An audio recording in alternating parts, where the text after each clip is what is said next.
Everyone, आज के video में हम लोग देखने वाले हैं कि ट्रेनिंग क्या होता है और डेवलपमेंट क्या होता है। भाई देखिए, अभी तक आपने एम्प्लॉय को सिलेक्ट कर लिया कि हाँ भाई ये ऑर्गेनाइजेशन में हमारे काम करने वाला है। अब उसको काम करने से पहले उसको काम सिखाना पड़ेगा, बताना पड़ेगा, यानी कि उसको ट्रेन करना पड़ेगा, तो उसको ट्रेनिंग दी जाएगी। तो ट्रेनिंग क्या होता है? एक पर्टिकुलर काम को अच्छे से करवाना और उसको सिखाना, वो हो गया आपका ट्रेनिंग। लेकिन डेवलपमेंट क्या होता है कि वो सारे कामों को अच्छे से कर पाए।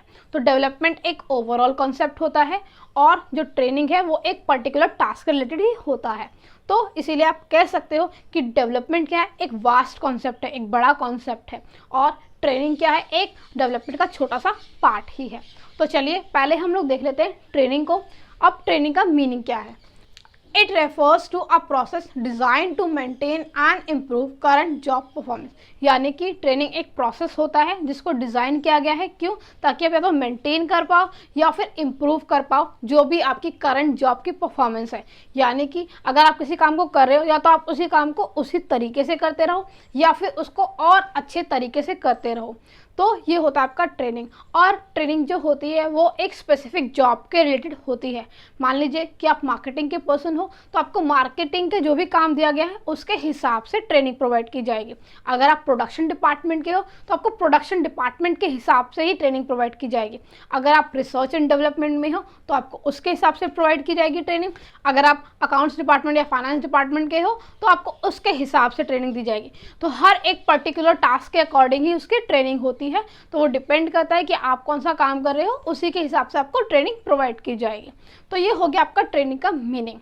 इसके बाद आते हैं फीचर्स। ट्रेनिंग के क्या फीचर्स होते हैं? देखिए, expense on training is investment and not a wastage. भाई लोगों को लगता है कि हमने ट्रेनिंग प्रोवाइड की तो हमारे लिए ये बहुत बड़ा खर्चा हो गया, क्योंकि ट्रेनिंग में भाई पैसे तो लगते ही हैं। तो ये आपके लिए एक खर्चा नहीं है, बल्कि ये इन्वेस्टमेंट है। इन्वेस्टमेंट मतलब क्या कि आपने यहाँ पे पैसे लगा दिए, अब आपको इससे रिटर्न मिलेगा, आपको वापस मिलने वाला है। भाई कैसे? अगर आपने अपने एम्प्लॉयज़ को ट्रेनिंग प्रोवाइड की तो भाई इससे क्या होगा? वो अच्छे से काम को कर पाएगा, कोई भी तोड़फोड़ नहीं करेगा मशीन के साथ में। या फिर प्रोडक्शन की बात कर रही हूँ, अगर प्रोडक्शन लाइन में होता है या फिर किसी और चीज़ से, तो जब उसको काम समझ में नहीं आएगा तो वो करेगा क्या? तो आप फ्री की सैलरी दोगे क्या? नहीं ना। तो इससे अच्छा है कि आप उनको काम अच्छे से सिखा दो ताकि वो अच्छे से काम को कर पाए। काम आपने सिखा दिया, अब वो काम को अच्छे से कर सकता है और बेटर वे में कर सकता है। तो इससे क्या होगा? ये आपका ट्रेनिंग का एक्सपेंस नहीं हुआ, ये आपका इन्वेस्टमेंट है, वेस्टेज नहीं है। इसके बाद आया relates to a specific job. ये मैंने आपको अभी बताया कि ट्रेनिंग जो होती है हर एक स्पेसिफिक जॉब से रिलेटेड होती है। आप जिस भी डिपार्टमेंट में हो उसके हिसाब से आपको ट्रेनिंग दी जाती है जो भी आप काम करने वाले हो। इसके बाद आता है beneficial to both organisation and employee. भाई ट्रेनिंग ना दोनों के लिए फ़ायदेमंद है, चाहे वो ऑर्गेनाइजेशन हो चाहे वो एम्प्लॉय हो। कैसे? भाई ऑर्गेनाइजेशन के लिए इसलिए ज़रूरी हो गई कि अगर आपने एम्प्लॉय को ट्रेनिंग प्रोवाइड कर दी तो क्या होगा? वो अच्छे से काम को कर पाएगा, गड़बड़ी नहीं करेगा, नुकसान हमारा नहीं करेगा, क्योंकि उसको वो काम अच्छे से आता है, उसको उस काम को करने का तरीका पता है। और एम्प्लॉय के लिए फ़ायदेमंद क्यों है? भाई इसलिए क्योंकि उसको काम करना आ गया तो उसकी स्किल बढ़ गई। पहले उसको कुछ भी नहीं आता था, अब उसको काम करना आ गया। तो ये दोनों के लिए विन विन सिचुएशन होती है। इसके बाद कॉन्टीन्यूअस प्रोसेस। जो हमारी ट्रेनिंग होती है वो कॉन्टिन्यू होती रहती है। भाई मार्केट में डेली कोई ना कोई अपडेट आता रहता है, नई टेक्नोलॉजी आती रहती है, तो आपके एम्प्लॉयज़ उसके हिसाब से काम कर रहे हैं या नहीं कर रहे, वो आपको जिम्मेदारी बनती है आपके ऑर्गेनाइजेशन की। तो आपको उनको बार बार ट्रेन करते रहना पड़ेगा। भाई पहले इस काम को इस तरीके से किया जाता था, अब आपको डेवलप करना है अपने आप को। अब जैसे कि एग्जाम्पल लेते हैं, स्टार्टिंग में क्या था, आपको कोई भी काम डबल करना था, यानी कि 2 टाइम लिखना होता था। अब पूरा पेज या पूरी बुक अगर मान लो चाहिए, सारा लिखोगे बैठ के, कितना टाइम जाने वाला है। अब जेरोक्स कॉपी आ गई तो आप फटाफट से कर लेते हो, कुछ सेकंड्स लगते हैं और जेरोक्स हो जाती है। अब जेरोक्स का भी एक नया तरीका क्या आया, लोग प्रिंटर यूज़ कर लेते हैं, कंप्यूटर में भी लिखा हुआ है वो भी प्रिंट हो जाता है। तो टेक्नोलॉजी चेंज होती रहती है, तो उसी के हिसाब से आपको अपने एम्प्लॉयज़ को भी अडॉप्ट कराना होगा कि जैसे ही टेक्नोलॉजी आती जाएगी आपका काम करने का तरीका भी अलग होता जाएगा।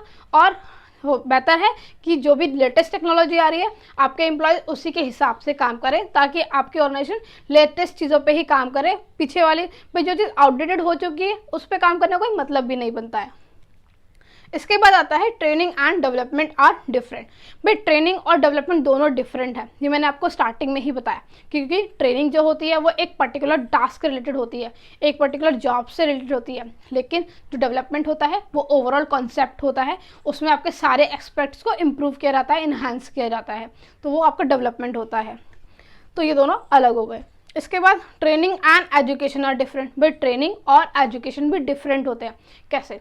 ट्रेनिंग का मतलब है किसी चीज़ को प्रैक्टिकली करना, और एजुकेशन का मतलब होता है आपको उसके बारे में नॉलेज होना। जैसे कि आप भी अकाउंट्स पढ़ते हो, अकाउंट्स को कैसे बनाया जाता है, कैसे आपके जनरल लेजर ट्रायल बैलेंस बनते हैं, बैलेंस शीट कैसे बनती है, प्रॉफिट एंड लॉस, ये सारी चीज़ें क्या सीख रहे हो वो आप, ये सारी थ्योरेटिकल नॉलेज है आपका, ये एजुकेशन में आता है। लेकिन जब आप ऑर्गेनाइजेशन के अंदर जाओगे, कोई काम को करोगे, तो वो क्या होगा, प्रैक्टिकल होगा, क्योंकि वहाँ पे क्या होता है, पेपर पे काम तो होता नहीं है, सॉफ्टवेयर्स पे काम होता है। तो सॉफ्टवेयर पे काम करना क्या हुआ, ट्रेनिंग हो गया आपके लिए, तो वो आपको सिखाया जाएगा। तो इसलिए ट्रेनिंग एंड एजुकेशन दोनों ही डिफरेंट है। आप एजुकेशन को एज अ थ्योरेटिकल नॉलेज ले सकते हो, और ट्रेनिंग को एज अ प्रैक्टिकल नॉलेज की प्रैक्टिकली किसी काम को कैसे किया जाता है। तो ये तो हो गए इसके फीचर्स। अब इसके बाद हमारे पास जो नेक्स्ट टॉपिक है वो है इंपॉर्टेंस ऑफ ट्रेनिंग, कि भाई इंपॉर्टेंस क्या है हमारी ट्रेनिंग की। तो इंपॉर्टेंस ऑर्गेनाइजेशन को भी होती है और एम्प्लॉय को भी होती है, तो दोनों के एस्पेक्ट हम लोग एक एक करके चेक करते हैं। सबसे पहला आया most economical and the best use of material and equipment. भाई इसका मतलब क्या है? भाई देखिए, आपके पास अलग अलग रिसोर्सेज हैं, लैंड है आपका, लेबर है आपका, कैपिटल है, और एंटरप्रेन्योर यानी कि लेबर, ह्यूमन रिसोर्स आप बोलोगे उसको। तो ये आपने इकोनॉमिक्स में ऑलरेडी पढ़ा हुआ है। तो ह्यूमन रिसोर्स ही एक ऐसा एलिमेंट है जो बाकी तीनों को मैनेज करता है। तो अगर उसको वो चीज़ मैनेज करनी ही नहीं आएगी, उसको वो चीज़ पता ही नहीं है कि कैसे हैंडल आउट की जाती है, तो वो कर भी नहीं पाएगा। तो भाई आपके जो रिसोर्स होंगे वेस्ट हो जाएंगे। तो अगर आप उसको ट्रेनिंग प्रोवाइड कर दोगे कि किसी काम को करने का तरीका ऐसा है, तो वेस्टेज भी कम होगा, आपका काम भी अच्छे तरीके से हो पाएगा। तो इसीलिए आप कह सकते हो कि ये एक इकोनॉमिकल वे है। भाई अपने सामान बर्बाद कराने से अच्छा है उसको काम करने का तरीका सिखा दो, ताकि वो सामान को बर्बाद ही ना करे, क्योंकि बर्बाद एक बार, दो बार, तीन बार वो करता रहेगा जब तक उसको आएगा नहीं, तभी भी आपका वेस्टेज है। इससे अच्छा वहाँ पे पैसा लगाने से अच्छा, उस पैसे को बर्बाद होने से अच्छा है कि आप उसको ट्रेनिंग प्रोवाइड कर दो, ताकि वो काम को सीख जाए, फिर वो अच्छे से करे। इसके बाद आता है improvement in quality and quantity of output. भाई जब किसी को अच्छे से काम करना आएगा, तो ऑर्गेनाइजेशन को पता है कि भाई ये काम अच्छे से कर लेता है, तो वो उसकी क्वालिटी को भी इंक्रीज़ करेगा और क्वांटिटी को भी। भाई जब आपको स्टार्टिंग में, अगर मैं अकाउंट्स की बात करूं, तो जर्नल एंट्री बनाने में बहुत मेहनत लगती होगी, बहुत टाइम लगता होगा, लेकिन टाइम के साथ में आपको पता चलता गया तो आप अच्छे से कर पाए। अगर मान लो कि आपको सिर्फ बुक दे दी जाती और बोलते जर्नल एंट्री बनाओ, किसी ने कुछ बताया ही नहीं कि जर्नल एंट्री होती क्या है, कैसे होती है, क्या चीज़ डेबिट है, क्या चीज़ क्रेडिट है, तो आप नहीं कर पाते, ठीक है। लेकिन आपको बुक के साथ टीचर भी दिए गए, भाई टीचर आपको बता रहा है कि इस चीज़ को कैसे किया जाता है, तो आपको एक तरीके से ट्रेनिंग तो दे रहे हैं कि हाँ भाई ये इसको करने का तरीका हो गया। उसके बाद ही तो आप कर पाए, और टाइम के साथ में आप और इम्प्रूव होते जाते हो। तो ऐसे ही ऑर्गेनाइजेशन भी क्या करती है, अपने एम्प्लॉयज़ को ट्रेनिंग प्रोवाइड कर रही है। तो जो एम्प्लॉयज़ होंगे वो किस चीज़ को अच्छे से कर पाएंगे, और जल्दी कर पाएंगे, और ज़्यादा भी कर पाएंगे। तो ये आपका हुआ quality and quantity of output. उसके बाद लेस रिक्वायरमेंट ऑफ सुपरविजन। भाई कोई भी काम आप जब स्टार्टिंग में करते हो और आपको नहीं आता है, तो आपको टाइम भी वेस्ट होता है, और कोई ना कोई देखने के लिए आपको चाहिए, क्योंकि आपको पता है कि भाई अगर मैं यहाँ से हटा तो ये एम्प्लॉय गड़बड़ कर देगा। वहीं पे अगर आपको पता है कि भाई इसको काम अच्छे से आता है, तो आप उसको देखने की ज़रूरत नहीं पड़ेगी फिर आपको, क्योंकि वो अच्छे से काम कर लेगा। तो आप वहाँ पे उसको सुपरविजन में टाइम वेस्ट नहीं करोगे, आप अपनी कोई अच्छी दूसरी एक्टिविटीज़ करोगे, क्रिएटिव एक्टिविटीज़ करोगे, जहाँ पे आपका टाइम यूटिलाइज हो सके, ना कि उसको सुपरवाइज करने में वेस्ट हो। तो ज़्यादा सुपरविजन की आपको ज़रूरत नहीं पड़ेगी अगर आपका एम्प्लॉय ट्रेन होगा। इसके बाद आता है reduce labour turnover and absenteeism. भाई लेबर टर्नओवर और एब्सेंटिज्म कैसे? भाई कुछ एम्प्लॉय को अच्छे से काम करने का तरीका पता है, क्योंकि आपने ट्रेनिंग प्रोवाइड की हुई है। तो भाई जब उसको काम करना आएगा तो वो कोई छुट्टी मारेगा। जैसे एग्जांपल लेते हैं कि मान लीजिए कि आपको कोई कॉन्सेप्ट नहीं आता और सब्जेक्ट की क्लास होने वाली है, और आपको पता है कि टीचर आपसे पूछेगा ही पूछेगा, तो आप क्या करोगे? भाई उसको क्लास को अवॉइड करने की सोचोगे, कोई ना कोई बहाना मारोगे और सोचोगे यहाँ से बस चला जाऊँ मैं, मुझे नहीं करना ये। लेकिन अगर आपको वही चीज़ आती है अच्छे से, और आपको पता है कि टीचर आप पूछेगा ही, तो आप क्या करोगे? जाओगे, क्योंकि मुझे तो आता है तो मैं तो आराम से जवाब दे पाऊंगा, तो आप अच्छा फील करोगे। तो ऐसे ही अगर एम्प्लॉयज़ को काम आता है तो वो अच्छा फील करेंगे और एम्प्लॉय में छुट्टी नहीं मारेगा या फिर जॉब छोड़ने के बारे में नहीं सोचेगा। लेकिन अगर उसको काम नहीं आता होगा तो वो छुट्टी मारने के बारे में सोचेगा या फिर जॉब छोड़ने के बारे में सोचेगा। तो अच्छा है कि हम उसे ट्रेनिंग प्रोवाइड करा दें, तो वो ना तो छुट्टी के बारे में सोचेगा ना ही जॉब छोड़ने के बारे में। क्यों? क्योंकि उसको काम आता है तो वो डेली आराम से आएगा, बहानेबाजी नहीं करेगा। और लास्ट पॉइंट है आपका इम्प्रूवमेंट इन अडेप्टेबिलिटी। अडेप्टेबिलिटी में इम्प्रूवमेंट कैसे भाई? क्योंकि टेक्नोलॉजी बार बार चेंज होती है। अब बार बार एम्प्लॉयज़ को ट्रेनिंग प्रोवाइड कर रहे हो तो वो क्या करें, अडाप्ट कर पा रहे हैं अपने आप को इन्वायरमेंट के अकॉर्डिंग, टेक्नोलॉजी के अकॉर्डिंग बार बार इम्प्रूव कर पा रहे हैं, अडाप्ट कर पा रहे हैं, यानी उनकी अडेप्टेबिलिटी जो है वो बढ़ती चली जा रही है। तो ये आपका पॉइंट ऑफ व्यू होते हैं ऑर्गेनाइजेशन के थ्रू, क्योंकि भाई ऑर्गेनाइजेशन ने बोला है कि नई टेक्नोलॉजी को अडाप्ट करना है। पहले के लोग करते थे वो रेजिस्ट करते थे, मना करते थे हमें नहीं करना। लेकिन आज के डेट में क्योंकि बिना इम्प्रूवमेंट के, बिना डेवलपमेंट के, अडेप्टेबिलिटी के आप काम नहीं कर पाओगे। तो ये आपके लिए बहुत ज़रूरी है कि आप हर चीज़ को सीखो और अच्छे से आगे बढ़ो। तो ये तो ऑर्गेनाइजेशन के पॉइंट ऑफ व्यू से हो गया। अब आती है बात एम्प्लॉय के पॉइंट ऑफ व्यू से। भाई एम्प्लॉय के लिए ट्रेनिंग कैसे बेनिफिशियल है? पहला, increase in capacity and efficiency.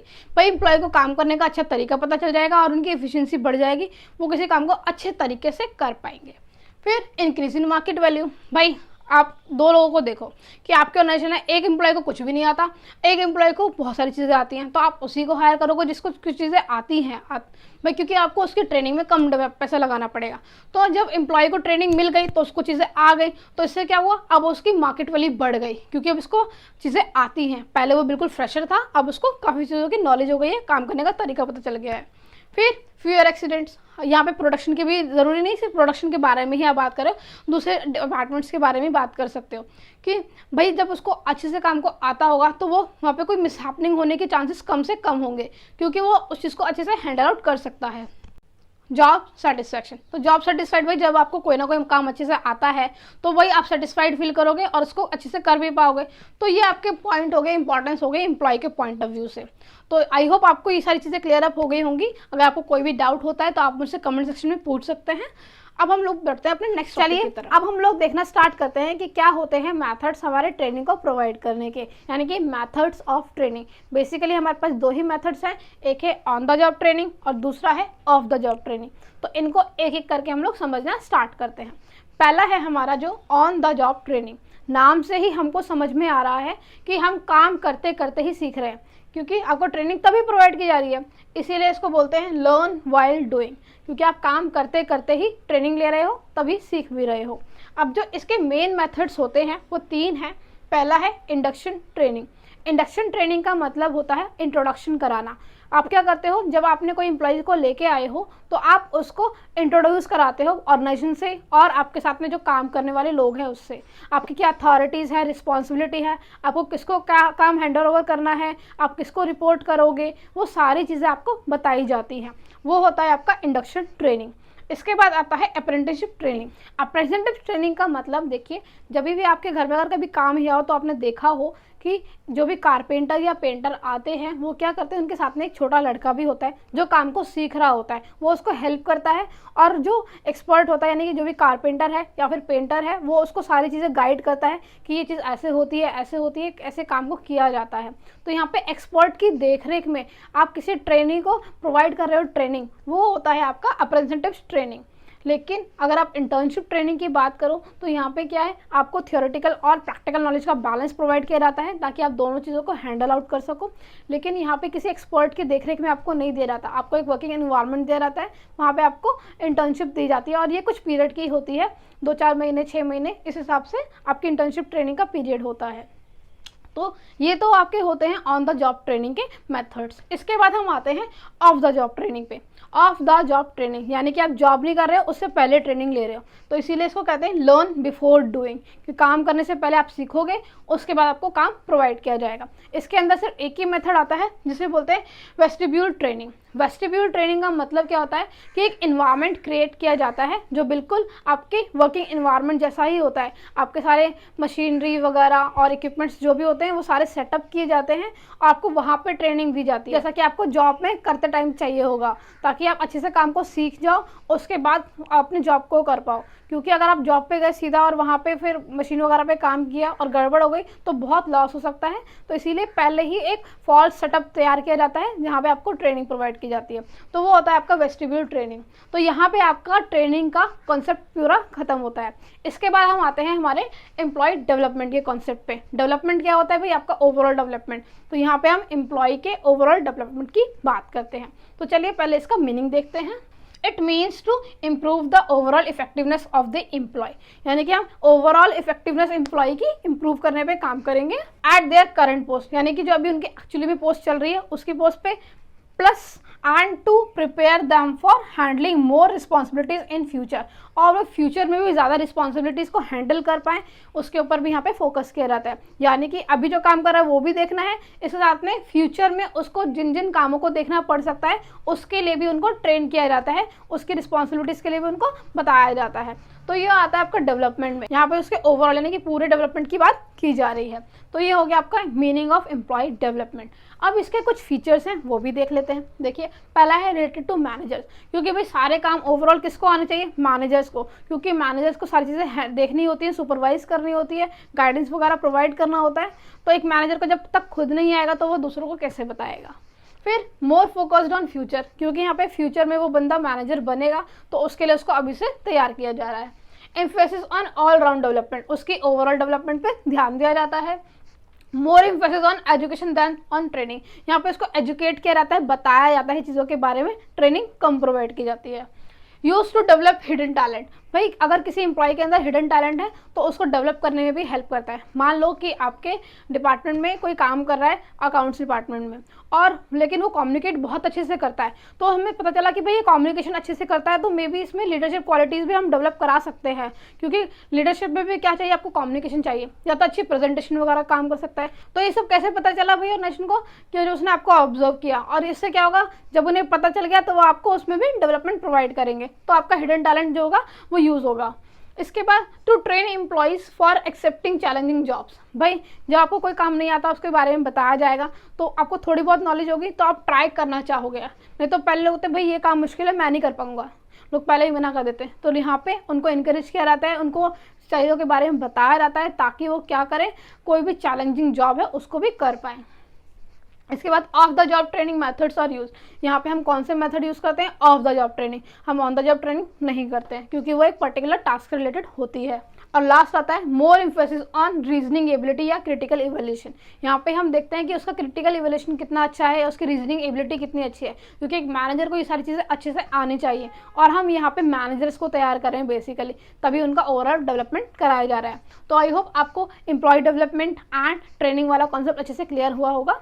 अगर आपको ये वीडियो अच्छा लगा तो आप इसे लाइक कीजिएगा, अपने दोस्तों के साथ शेयर कीजिएगा, और अगर अभी तक आपने मेरे चैनल को सब्सक्राइब नहीं किया है तो आपसे सब्सक्राइब भी कर लीजिएगा। थैंक यू सो मच मेरी वीडियो को देखने के लिए।